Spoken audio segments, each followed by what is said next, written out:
힘드시죠? 새해가 시작됐지만 답답하고 괴로운 일 많으시죠? 우리가 처한 상황은 새로운 인생의 시작이라기보다는 새로운 광야의 시험이 시작된 것 같습니다. 그러나 그 어떤 고통과 고난이 와도 여러분을 변함없이 사랑하시고 기다리는 하나님을 의심하여 시험하지 마시기 바랍니다. 하나님은 우리가 당하는 수많은 고난과 고통과 괴로움을 통해 오직 하나님만 바라보고 하나님만 의지하도록 우리를 이끌어 가십니다. 비록 지금 우리 앞이 막막하고 길이 보이지 않아도 말씀대로 순종하시기 바랍니다. 저는 여러분 모두가 새로운 인생의 시작을 선포하고 새로운 인생을 누리며 새로운 축복의 주인공 되시기를 예수님의 이름으로 축원합니다.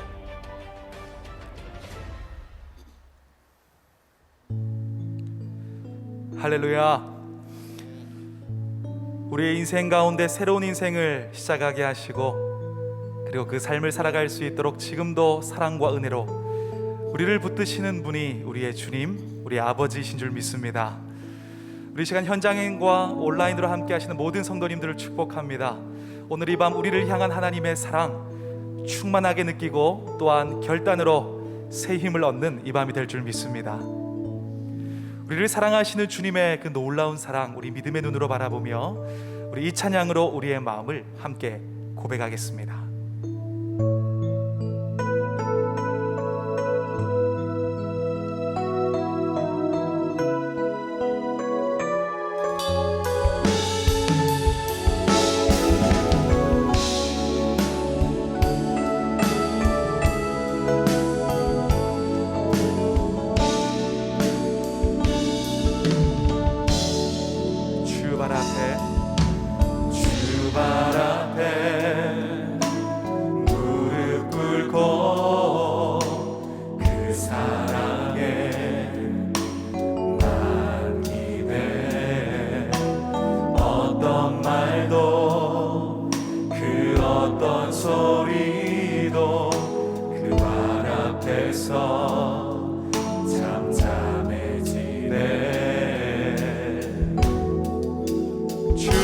나의 사랑, 주 나의 사랑, 그 발 앞에 앉아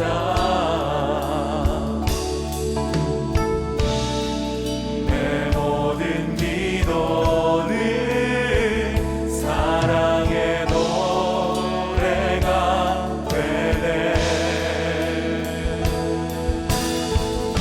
주의 옷자락 만지며 주의 옷자락 만지며 주의 두 발을 씻기며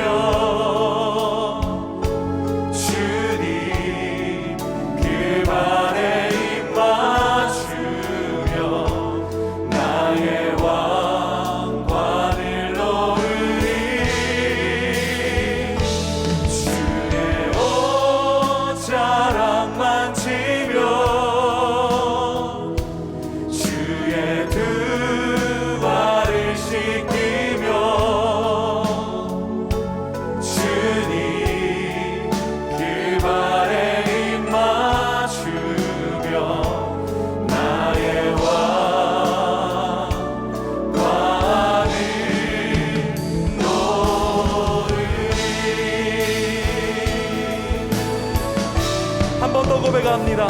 주 발 앞에, 주 발 앞에 무릎 꿇고 그 사랑에 난 기대. 어떤 말도 그 어떤 소리도 그 말 앞에서 잠잠해지네. 주님 우리의 사랑이십니다.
삶과 동행하시고 우리의 세임의 능력이 되신 주님을 찬양합니다.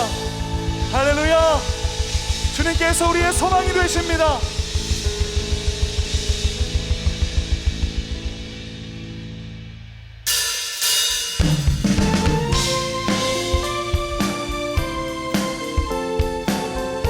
우리의 능력이 되신 주님 함께 하심을 믿으시지요? 그 믿음의 담대함으로 우리 이 찬양 기쁨으로 주님께 올려드립니다. 주 없이 살 수 없네 죄인의 구주여 그 귀한 보배 피로 날 구속하소서 구주의 사랑으로 흘리신 보혈이 내 소망 나의 위로 내 영광 됩니다. 주 없이 살 수 없습니다. 주 없이 살 수 없네 나 혼자 못 서리 힘없고 부족하며 지혜도 없도다 내 주는 나의 생명 또 나의 힘이라 주님을 의지하며 그 주님을 의지하며 주 없이 살 수 없네 내 주는 아신다 내 영의 깊은 강구 마음의 소원을 주밖에 나의 마음 위하라 주리요 내 마음 위로하사 영원케 하시네. 우리의 삶과 동행하시고 능력이 되신 주님께 한 번 더 고백합니다. 주님 없이 살 수 없네 세월이 흐르고 이 깊은 고독 속에 내 생명 끝나 사나운 풍랑일 때 날 지켜주시니 내 곁에 계신 주님 의인이 됩니다. 사나운 풍랑일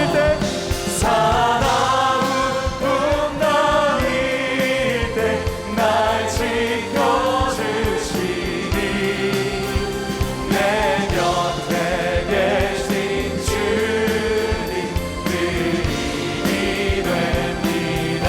내 곁에 계신 주님 의인이 됩니다. 한 번 더 고백합니다. 나의 곁에 계신 주님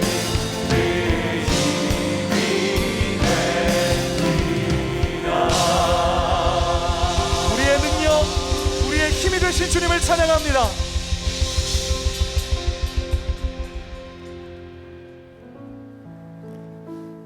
하나님의 도우심 없이는 단 하루도 살아갈 수 없는 우리가 이 예배를 통해서 또 하나님 앞에 나아감을 통하여서 하나님을 의지함을 통해서 이 세상 가운데 누릴 수 없는 놀라운 축복과 은혜를 누리는 우리 모두가 되기를 소망합니다.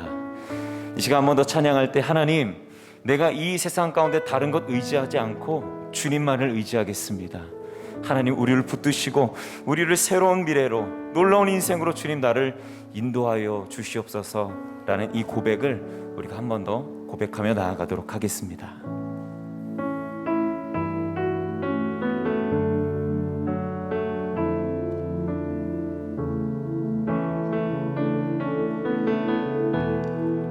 의지했던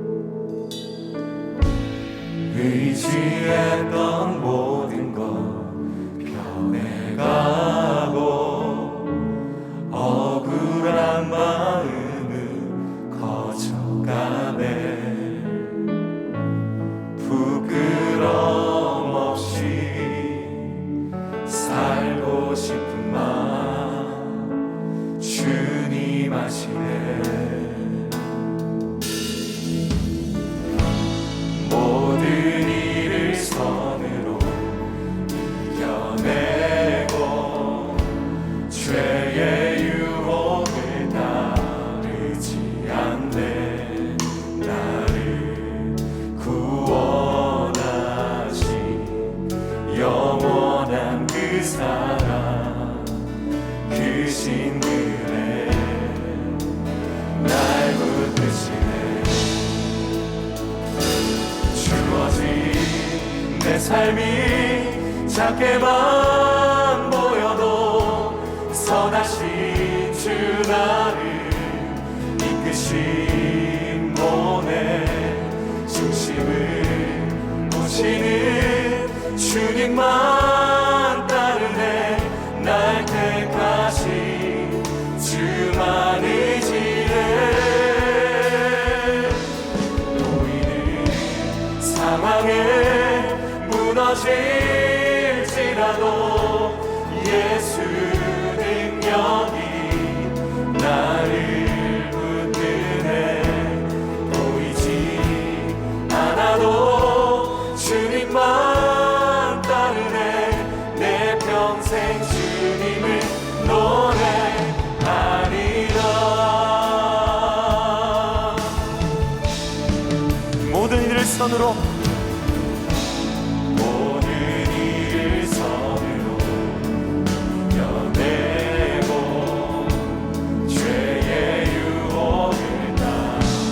선포하며 나아갑니다.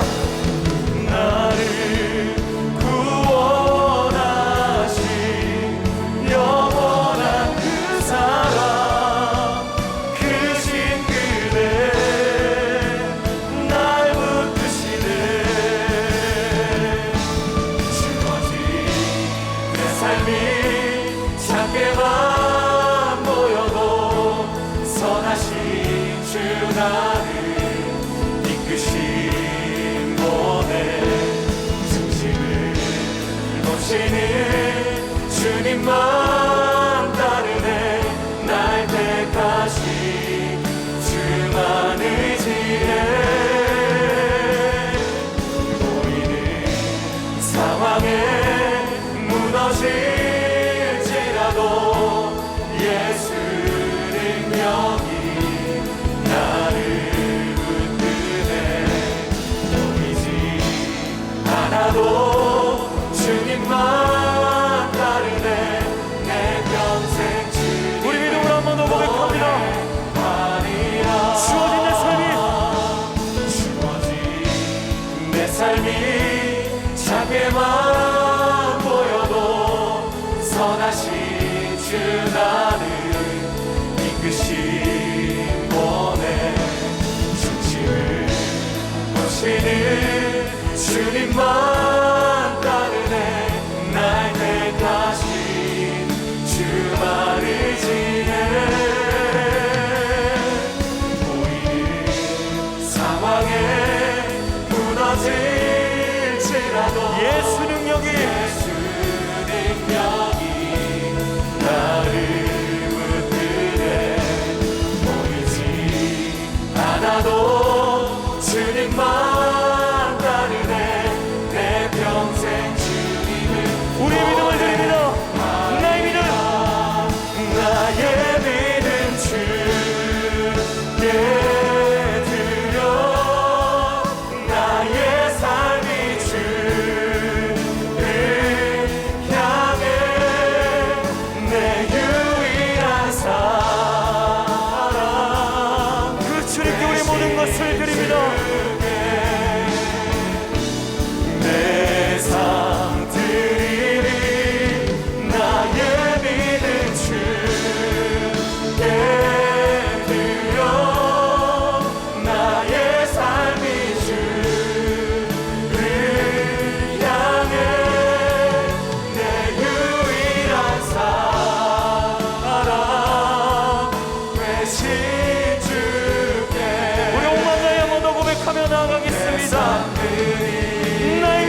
앞에 나가겠습니다. 내 유일한 사랑 대신 주께 내 삶 드리리. 나의 믿음 주께 드려. 나의 삶이 주를 향해 내 유일한 사랑. 이 시간 주실 말씀을 기대함으로 우리 함께 기도하며 나아가도록 하겠습니다. 기도합니다. 나의 믿음 주께 드려. 나의 삶이 주를 향해 내 유일한 사랑 대신 주께 내 삶 드리니. 나의 믿음 주께 드려. 나의 삶이 주를 향해 내 유일한 사랑 되신 주께 내 삶 드리니.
전능하신 아버지 하나님,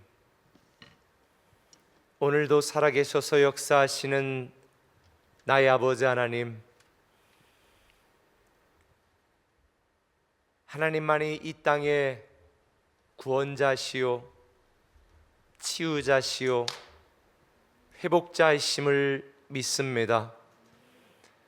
사람들이 점점 더 완악해져 가고 있는 이 때에 주님이 다시 오실 날이 가까운 것을 우리는 보게 되어집니다. 오 주님,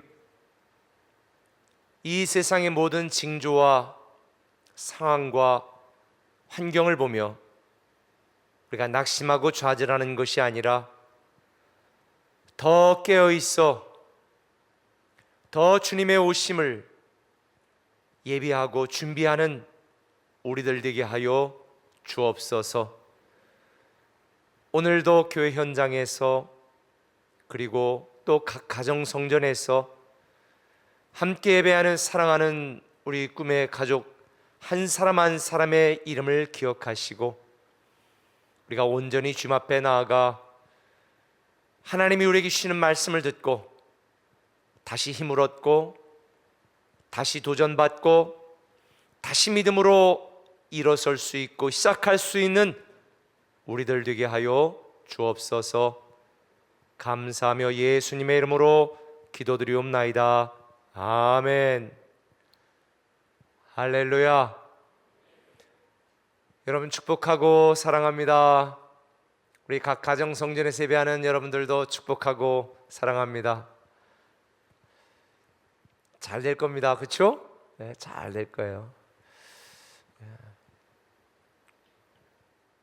우리 하나님의 말씀은 창세기 41장 51절에서 52절까지 두 절 말씀을 제가 읽도록 하겠습니다.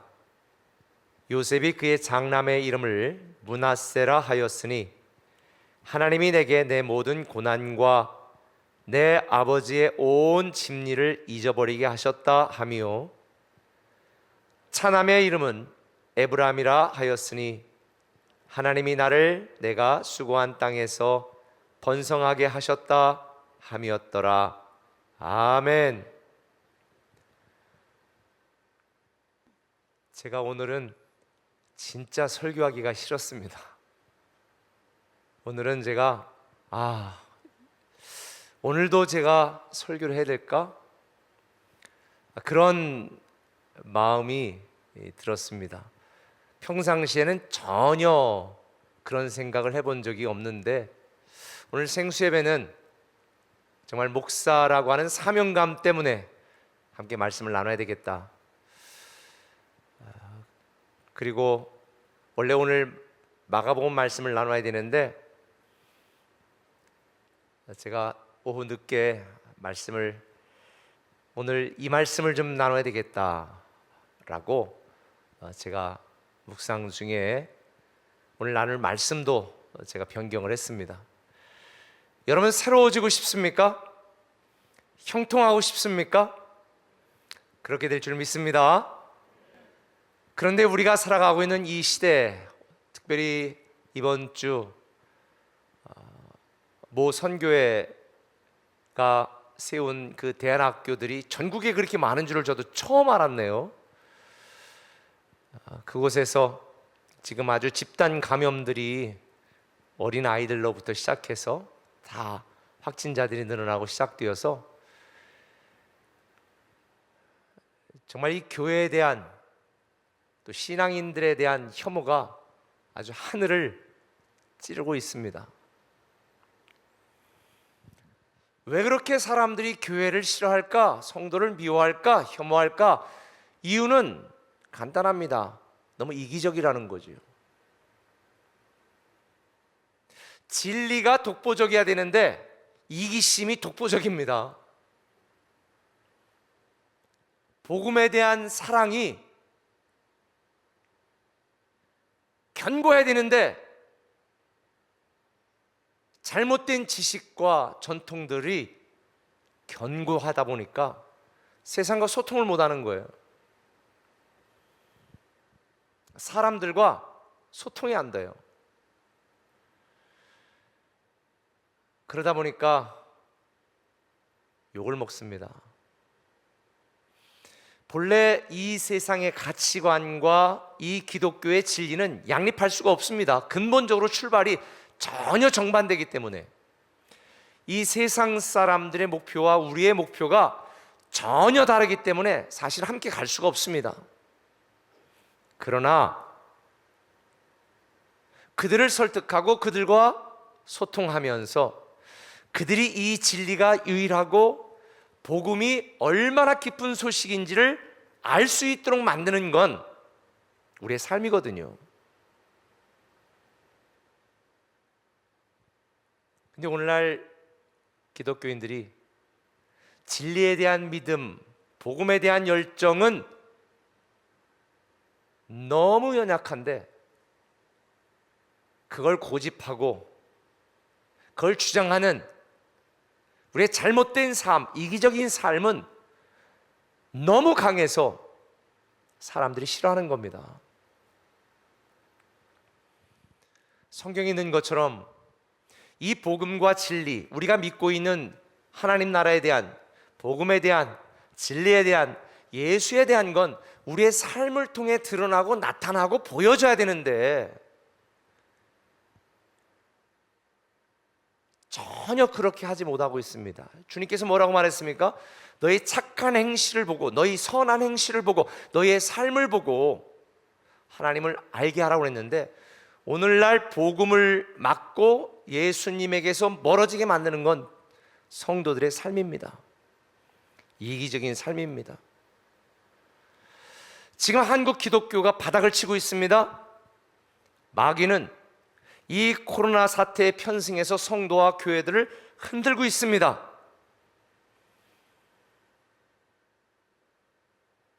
아마도 이런 상황 속에서 한국 기독교 또 교회를 설렁설렁 다녔던 분들의 20, 30%, 많으면 30, 40%는 다 떨어지지 않을까라는 생각이 듭니다.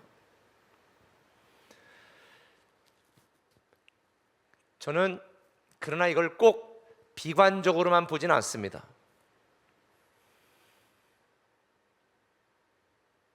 가지치기를 할 때 아깝죠. 흔들 때 떨어지는 과일을 보면서 속상하죠. 그러나 모두가 함께 살고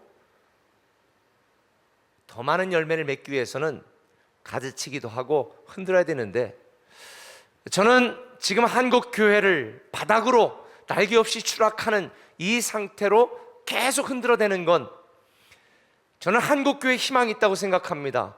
그래서 남은 자의 신앙을 갖고 있는 자가 이길 것이고, 그리고 어떤 교회가 건강한 교회인지 바른 교회인지 착한 교회인지 다 드러나게 될 것이다. 저는 그런 생각을 합니다. 그래서 더 우리가 정신을 차리고 깨어있고 건강한 교회, 착한 성도가 되기 위하여 노력해야 되지 않을까. 우리의 신앙이 그동안 무엇이 잘못되었는지, 어떤 부분에서 문제가 있었는지를 사실 우리는 뒤집어보고 깨달아야 된다라고 생각합니다.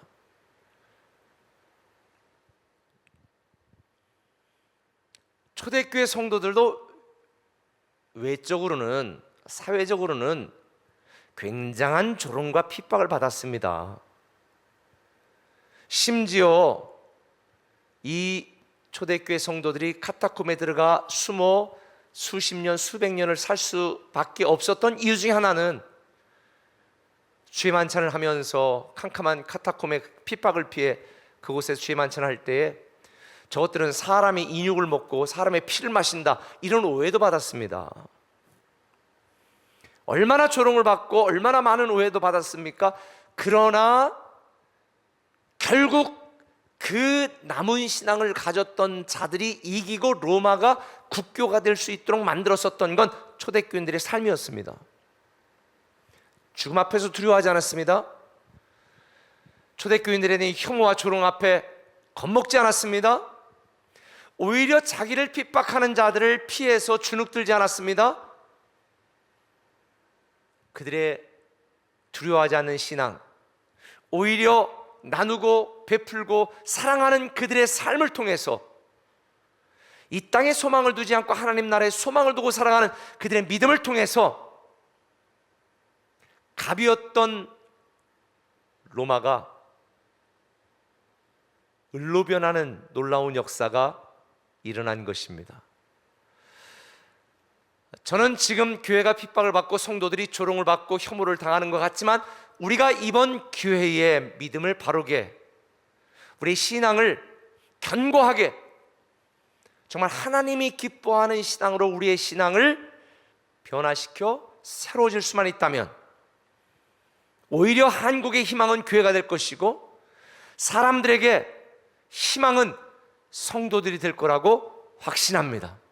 저는 우리 꿈의 교회 공동체, 우리 꿈의 교회 성도들과 우리 꿈의 교회가 그런 교회가 되기를 기도하고 있습니다. 그런 면에서 제가 요셉이 생각났습니다. 요셉. 이 요셉의 삶은 한마디로 철저하게 무너지는 삶, 형들로부터 조롱, 오해로 얼마나 괴로운 인생을 살았습니까? 야, 우리가 너한테 무릎을 꿇는다고? 네가 우리 왕이 된다고? 뭐 이런 놈이 다 있어? 진짜 요셉은요, 날개가 없이 추락했습니다. 노예로 잡혀갔죠. 거기서 또 오해를 받아가지고 결국은 막장 인생, 감옥까지 들어갔습니다. 더 이상 헤어날 수 없는 마지막 막다른 골목 벼랑 끝까지 갔습니다.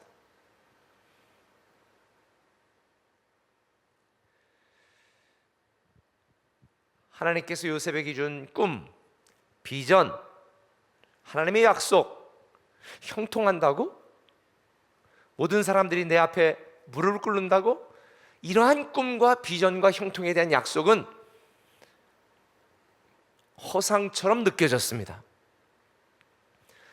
그런데 모두가 요셉은 끝났다, 감옥에 갇혀 아무도 알아주지 않는 지하 감옥 속에 좌절하고 있는 이 요셉의 상황, 거기서 새로운 인생은 시작되었고요, 새로운 역사가, 새로운 스토리가 시작된 줄 믿으시길 바랍니다.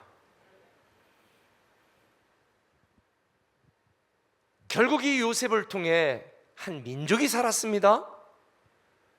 그가 품고 있었던 꿈과 비전, 하나님의 형통에 대한 약속은 상상 그 이상으로 이루어졌습니다. 그 뒤에 요셉이 두 아들을 낳습니다. 그리고 두 아들이 태어날 때마다 이름을 지었습니다. 큰 아들의 이름은 므낫세, 작은 아들의 이름은 에브라임. 저는 이 두 아들의 이름을 통해 이 요셉의 마음과 요셉의 신앙, 그리고 우리에게 주시는 하나님의 영적인 교훈을 여러분들과 함께 나누려고 하는 것입니다. 첫 번째는 이겁니다. 과거에 매여 있는 인생을 살지 말자는 것입니다. 과거에 매여 있는 생각, 과거에 매여 있는 인생을 살지 말자. 사실 이 므낫세를 낳을 때쯤에 요셉의 삶은요, 되돌아보니까 야, 내가 여기까지 온 게 기적이구나, 너무나 힘들고 괴로운 과거를 가진 사람이었습니다. 가족에게 배신도 당했습니다. 형들에게.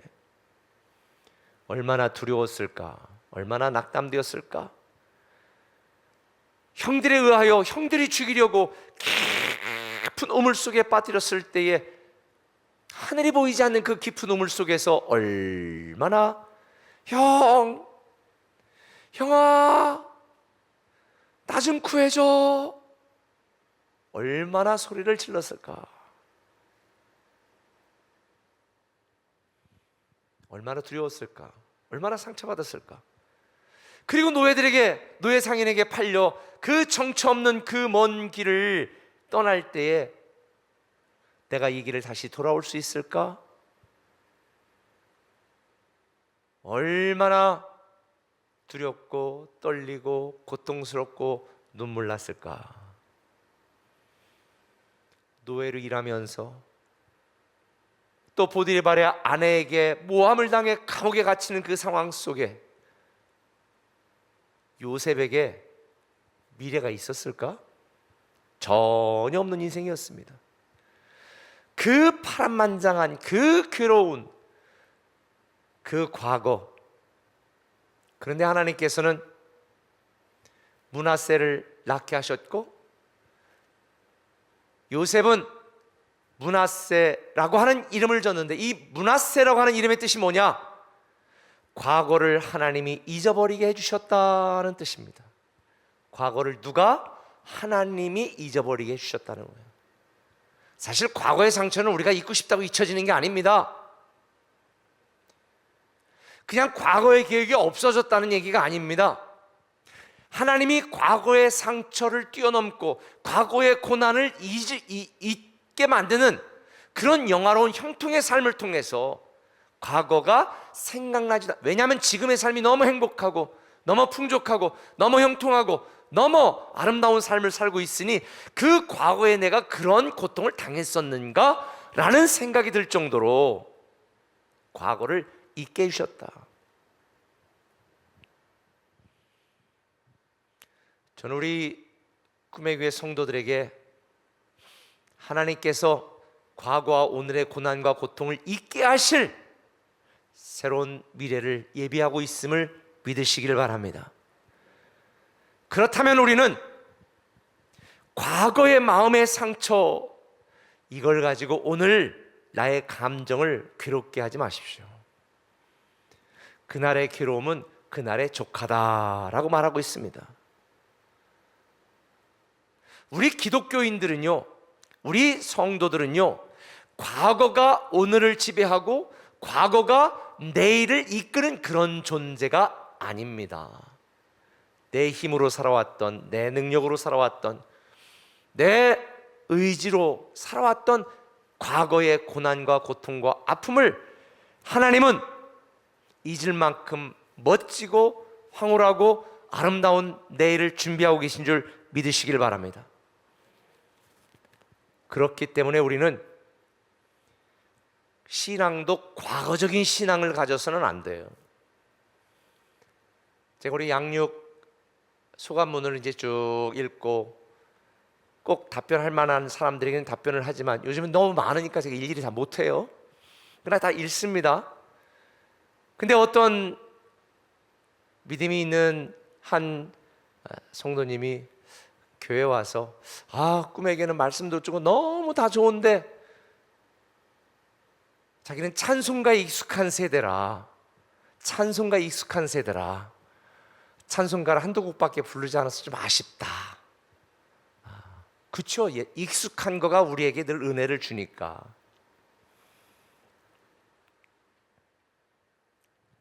그런데 신앙도 과거의 신앙의 경험이 오늘 나의 믿음을 주장하지 못하게 만들어야 됩니다. 신앙은 습관이 아니에요. 제가 얘기했죠? 신앙은 삶입니다. 여러분 처녀 때 삶이 다르고 결혼해서 삶이 다르고 아기 낳았을 때 삶이 다르고 애들이 다 컸을 때 삶이 달라야지 똑같으면 안 돼요. 애가 지금 아들이 군대를 갔다 온다. 아이고 키워놈, 아이고 우리 아들 꼬치 좀 만져보자. 그러면 안 돼요. 과거의 우리의 신앙, 과거의 우리의 신앙적인 모든 전통이나 생각이 오늘 나의 믿음과 새로운 신앙을 제한해서도 안 됩니다. 과거에 여러분에게 고통이 있다면 그 고통이 현재 내 영혼을 지배하게 해서도 안 돼요.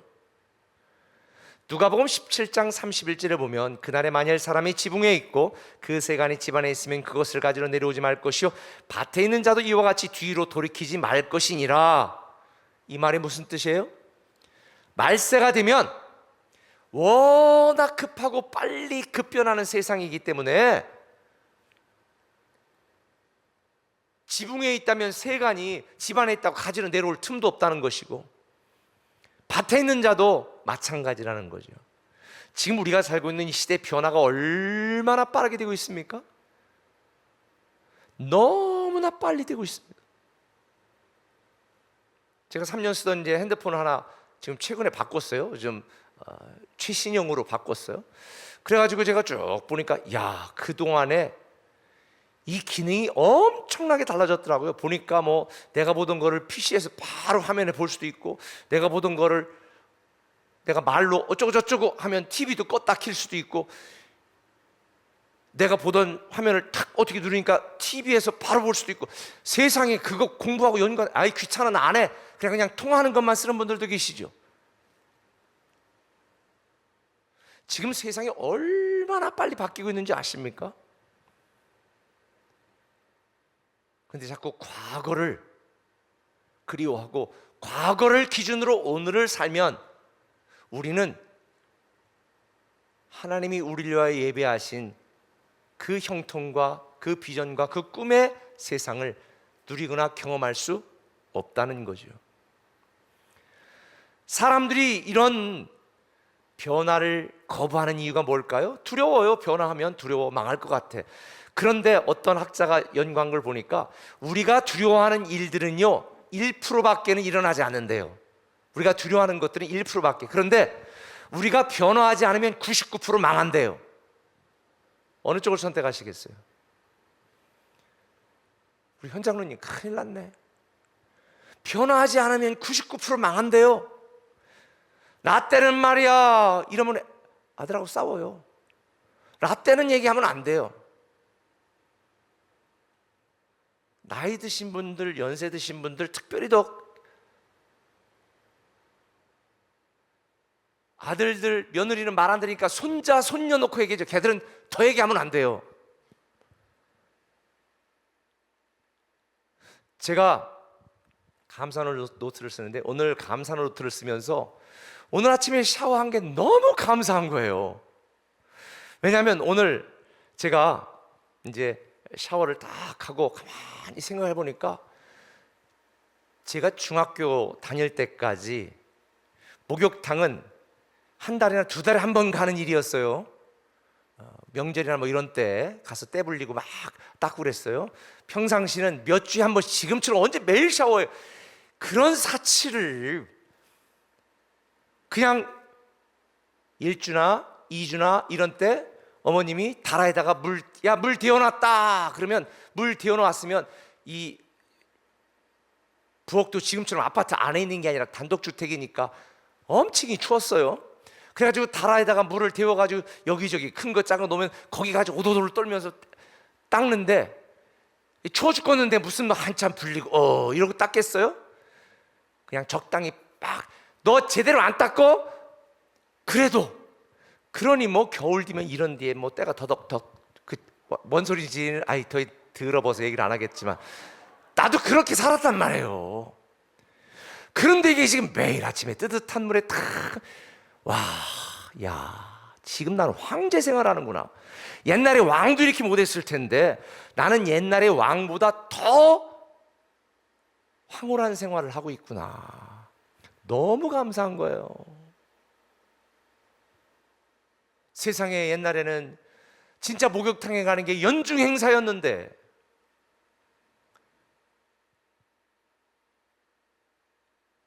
그런데 이렇게 매일 샤워를 할 수 있으니 너무 감사하구나, 이 생각을 했어요.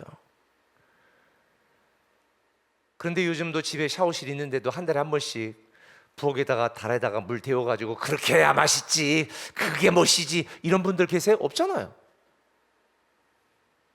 근데 왜 자꾸 과거를 기준으로 오늘 이렇게 살아야 된다고 주장하십니까? 물론 우리 꿈의 교회가 다른 교회들보다 앞서가는 거는 사실이에요. 그런데 몇 년만 지나고 나면 다 우리 교회 따라오더라고요. 보면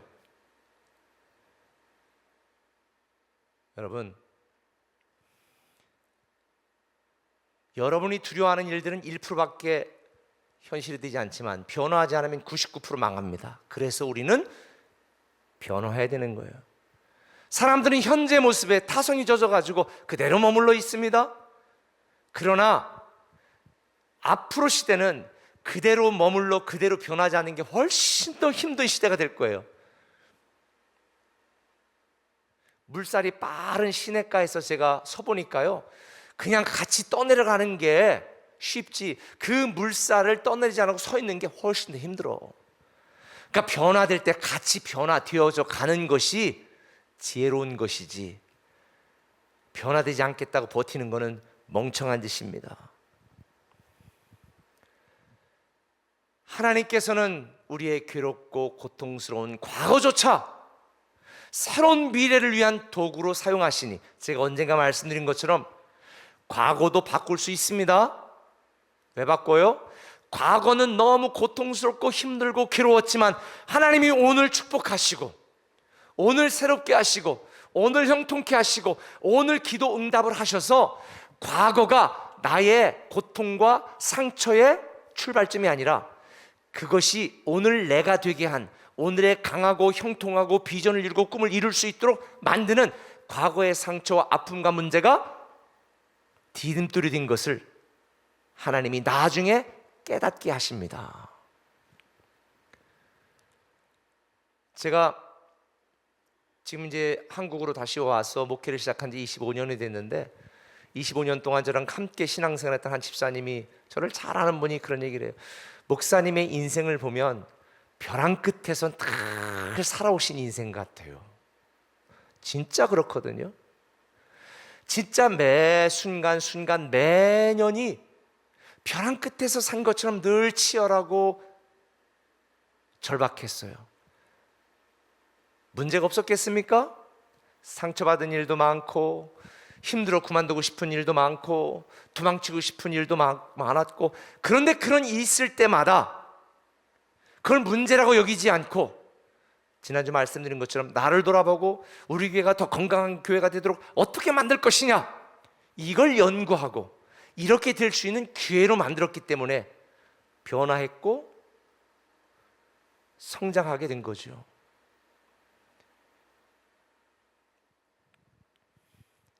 제가 여러분에게 말씀드렸던 것처럼 창세기 50장 20절에 보면 요셉이 이렇게 고백하죠. 아버지가 죽고 형들이 자기 앞에서 다 무릎을 꿇고 살려달라고 그럴 때에 당신들은 나를 해하려 하였으나 하나님은 그것을 선으로 바꾸사 오늘과 같이 많은 백성의 생명을 구원하게 하시려 했다. 형들이 나를 애굽에 팔았으므로 두려워하지 마시고 나를 애굽으로 보내어 죽게 만든 것을 여러분 한탄하지 마소서. 하나님이 우리 가족을 구원하려고 당신들을 통하여 나를 앞서 애굽으로 보내신 것입니다. 세상에 너무 멋진 해석 아니에요? 저도 요즘 제 인생을 돌아보면서 때로는 아팠던 거, 힘들었던 거, 낙담됐던 거, 좌절했던 것이 나를 더 강하게 만들고 나를 흔들리지 않게 만들고 나를 더 바르게 살도록 만들고 나를 더 주만 의지하도록 만들었던 그러한 일인 걸 깨닫게 되어지니 여러분, 과거적인 신앙이나 과거적인 생각으로 여러분을 스스로 힘들게 하지 마시고 과거를 잊게 만드시는 므낫세의 하나님이 바로 저와 여러분의 하나님인 줄 믿으시길 바랍니다. 여러분에게 어떤 과거의 상처와 문제와 아픔이 있든지 하나님이 그거를 잊게 하시는 므낫세의 하나님이요, 그것을 다시 믿음으로 재해석하여 여러분이 미래를 향해 나아가는 디딤돌이 되도록 만드시는 여러분 되시기를 예수님의 이름으로 축원합니다. 그래서 히브리서 10장 38, 39절은 이렇게 말합니다. 오직 나의 의인은 믿음으로 말미암아 살리라. 또한 뒤로 물러가면 내 마음이 저를 기뻐하지 아니하리라 하셨느니라. 우리는 뒤로 물러가 침륜에 빠질 자가 아니라 오직 영혼을 구원함에 이르는 믿음을 가진 자다. 뒤로 물러가지 마십시오. 뒤로 물러갈 수가 없습니다. 그리스도인에게는 오직 앞을 향해 나아가는 것밖에 허락되지 않습니다. 왜 그래야 될까요? 우리의 미래는 우리가 기대하는 것보다 훨씬 더 멋지고 아름다운 미래이기 때문에. 그래서 우리는 한번 따라합시다. 미래를 기대하며 사는 성도가 되라. 요셉이 두 번째 아들을 낳았거든요. 두 번째 아들의 이름이 뭔지 아세요? 에브라임이에요. 이 에브라임이라고 하는 뜻은 수고한 땅에서 창성하게 하셨다라는 거예요. 현재와 미래를 창성하게 하셨다. 창대하고 성공적이 되게 만드셨다는 거예요. 에브라임의 뜻이 그겁니다. 오늘과 미래 하나님은 나를 잘되게 하시고 형통하게 하시고 창성하게 하셨다는 거. 하나님은 그런 분이세요. 때때로 우리는 현재만 보고 아이씨 이거 끝 아니야 이거 큰일 났네. 그래서 두렵습니다. 그래서 떨릴 때도 있습니다. 그래서 조급할 때도 있습니다. 그러나 2021년도 여러분에게 선포한 것처럼 저와 여러분은 이긴 자가 될 것입니다. 이긴 자로 이미 선포되었습니다. 말씀에 뭐라고 그랬습니까? 여호와의 인자하심과 인생에게 행하신 기적으로 말미암아 그를 찬송할지어다. 기적이라는 말은 기이한 일입니다. 하나님이 올해 저와 여러분들에게 기이한 일을 베풀어 주실 것이라 저는 확신하고 있습니다. 하나님이 끝이라고 할 때까지는 절대로 끝이 아니다. 로마서 8장 28절 너무 우리가 잘 아는 말씀이잖아요. 하나님을 사랑하는 자들에게는 모든 것이 합력하여 하나님의 영광을 위한 선을 이루는 결론을 맺게 되어 있다. 그래서 제가 지난주에 잘 되고 있습니다, 잘 되게 되어 있습니다, 반드시 잘 될 것입니다, 이렇게 여러분들에게 말씀을 드린 겁니다. 실제로 이 레위기 26장 9절에 보면 하나님이 이렇게 말씀했죠. 나는 너희와 세운 언약을 행하여 너희로 번성케 하고 너희로 창대케 할 것이다. 이게 우리에 대한 하나님의 생각입니다. 저는 여러분들이 과거에 매이지 말고 미래에 이끌려 사는 여러분 되셨으면 좋겠습니다. 어떤 상황 속에서도 우리를 인도하시는 하나님을 믿고 미래적인 신앙을 갖자. 미래적인 신앙. 미래적인 신앙을 가진 사람은 변화를 두려워하지 않습니다. 오늘 이 수요일 생수예배 예배하시는 분들 중에 믿음의 삶 마치고 아직 변화의 삶을 안 하시는 분들은 반드시 신청하세요. 제가 지금 금요일 오전과 주일 저녁에도 지금 변화의 삶 두 반을 가르치고 있는데 또 모집되면 또 할 겁니다. 이 변화의 삶은 신앙의 기본이고 시작이에요. 꿈의 교회에 와서 변화의 삶을 안 한 분들은 아직 온전한 믿음을 시작하지 않았다고 보시면 돼요. 제가 조금 과격하게 이야기하면. 초대교회 성도들의 신앙의 시작이 변화의 삶이거든요. 우리가 변화되지 않는다면 우리의 미래는 없습니다. 제가 언제가 말씀드린 것처럼 예수 믿고 변화되지 않는 게 기적이라고. 예수 믿고 변화되지 않는 건 기적이에요. 변화될 수밖에 없어요. 여기 지금 이번에 미국에 1조 1천억인가 로또 한 사람이 당첨됐던데, 여러분이 지금 1조 1천억 로또 당첨됐다면 여기 아무렇지도 않게 와가지고 지금 평생 똑같이 이렇게 앉아 있겠어요? 우리 교인 중에 그런 분이 있었으면 좋겠네. 그럼 11조만 하는데 교회를 몇 개를 세울 수 있나? 아이고 참.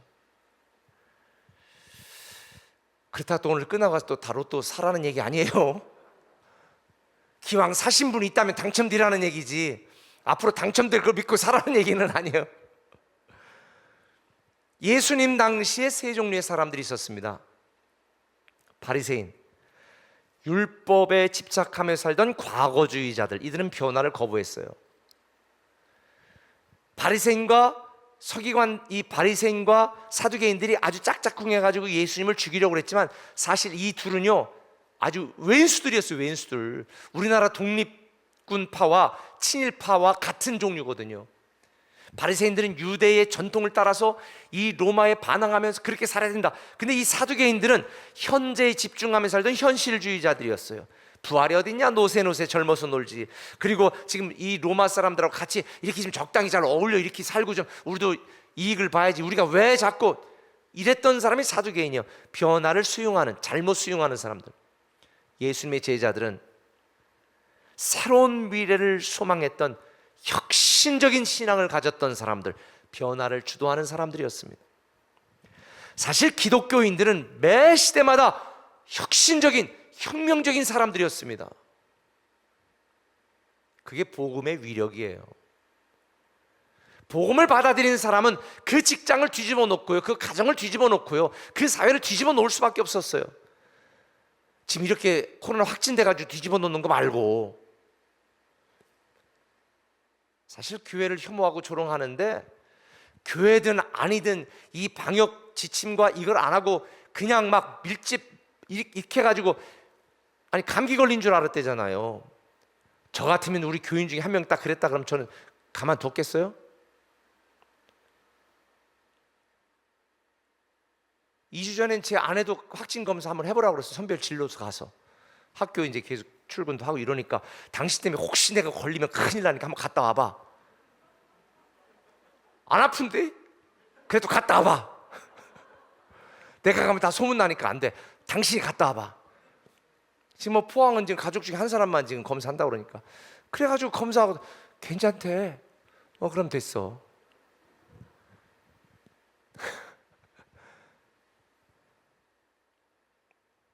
여러분, 지금 세상에서 이런 시국에 신앙생활하는 게 참 쉽지 않습니다. 그래서 우리는 더 조심하고 사회에 본이 되고 모범이 되기 위하여 사실 노력을 해야 됩니다. 과거에 살면서 미래의 축복을 받을 수는 없습니다. 저는 저와 여러분들이 혹시 괴롭고 답답한 과거를 갖고 있는 분들은 과거를 묻지 마세요. 저는 분명히 확신합니다. 과거의 상처와 아픔과 고통이 있는 분들이 있다면 므낫세의 하나님, 과거를 다 잊을 만큼 여러분을 축복하시고 형통케 하시고 여러분을 황홀한 미래가 되게 하셔서 과거는 생각하지도 못하도록 만들어 주실 것입니다. 뿐만 아니라 에브라임, 오늘과 미래를 창성하게 하신 하나님께서 복음과 진리대로 살기로 결단하고 변화의 삶을 결심하는 저와 여러분들에게 우리가 꿈꾸는 그 이상의 요셉처럼 정말 상상 그 이상의 놀라운 축복을 누리며 나 때문에 내 주변에 있는 모든 가족들과 친척들과 여러분 때문에 꿈의 교회가 살고 우리 꿈의 교회 때문에 세종과 이 민족이 살아날 수 있는 그런 교회가 되게 하실 줄 믿습니다. 므낫세와 에브라임을 기억하세요. 므낫세와 에브라임을 기억한다면 우리는 신앙 가진 거 부끄러워하지 않아요. 교회 다니는 거 부담스러워하지 않아요. 하나님을 믿는 거 주저하지 않습니다. 원래 성도들은요 세상에게 미움을 받게 되어 있어요. 노아 때도 얼마나 조롱을 받았겠습니까? 지금 비도 안 오는데 저것도 뭐 하는 짓이야. 하여간 성경을 보면 성도들은 항상 비난과 조롱과 혐오를 당했습니다. 그런데 결론은 성도들이 항상 이겼습니다.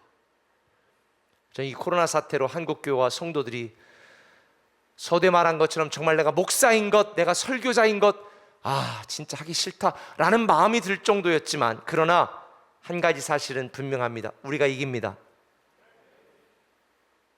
세상 사람들이 지금 갑인 것 같죠?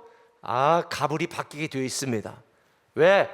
하나님은 마지막에 우리를 이긴 자가 되게 하셔서 우리를 통하여 하나님께 영광을 돌리는 그런 결말을 맺게 하실 것이니 우리 사랑하는 꿈의 가족 여러분들이여, 오늘의 답답함이 나중에 우리의 자랑이 되고 간증거리가 되고 멋진 추억거리가 될 수 있도록 끝까지 신앙을 지키고 믿음으로 살아가고 착한 성도가 되기를 예수님의 이름으로 축원합니다. 므낫세와 에브라임을 기억하세요. 그래서 우리 찬송가 하나 하려고 합니다. 제가 부르고 싶은 찬송입니다. 나의 갈 길 다가도록. 진심으로 부르는 것과 소리를 높이 크게 하는 것하고는 좀 달라요. 소리는 크게 하지 않아도 괜찮습니다. 진심으로 이 찬송가 가사를 생각하면서 찬양하겠습니다.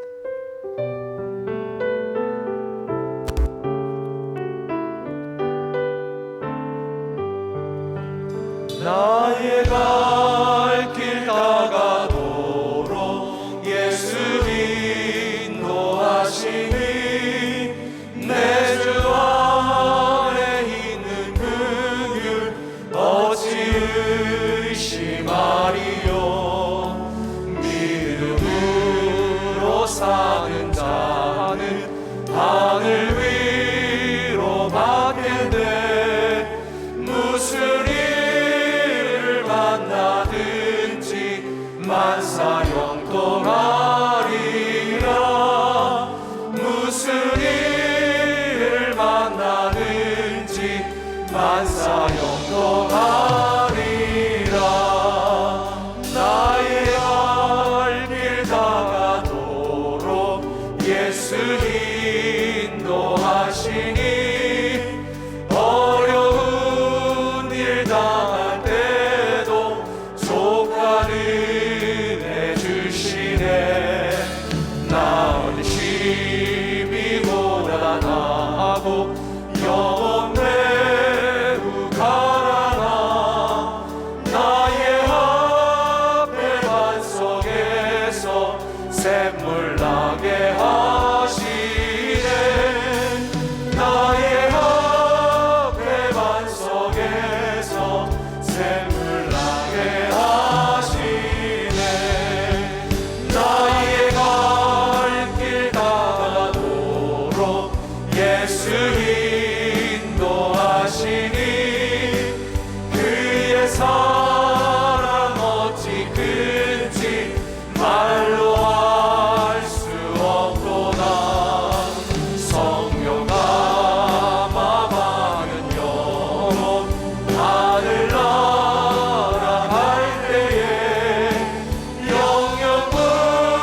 시간 예수의 길을 가겠다고 결심하면서 므낫세의 하나님 그리고 에브라임 하나님이 나의 하나님이라는 사실을 다시 한번 기억하면서 과거에 매이지 않는 인생, 미래를 기대하며 사는 신앙인이 바로 내가 되게 해달라고 우리 간절히 한번 이 사회에 주눅들지 말고 사람들의 혐오에 겁먹지 말고 오직 주만 바라보며 우리의 선한 행실로 많은 사람들에게 하나님을 전하는 그런 착하고 충성된 하나님의 자녀 되게 해달라고 우리 간절히 속으로 간절한 마음으로 통성으로 기도하며 나가겠습니다. 기도하겠습니다.